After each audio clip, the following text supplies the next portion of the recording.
Luto tayo ng cassava cake. Mayroon akong cassava, pinalatan ko, hinugasan. Pagkatapos ko rin, pagkatapos kong magkudkod lahat, ready for mixing na tayo. Nasa sa inyo kung anong inimix nyo. Sa akin, nilagyan ko ng milk powder. Pagkatapos ng milk powder, nilagyan ko din ito ng cocoa powder.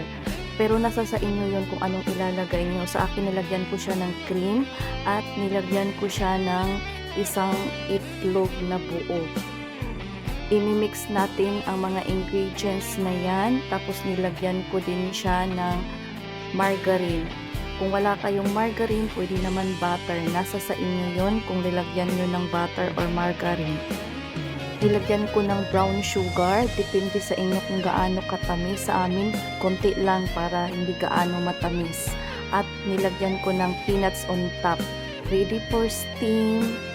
Ito, in-steam ko siya ng 40 to 45 minutes. Kung wala kayong oven, pwede nyo naman i-steam. Pero kung may oven kayo, nasa sa inyo din kung gusto nyong i-oven. Pero sa akin, in-steam ko.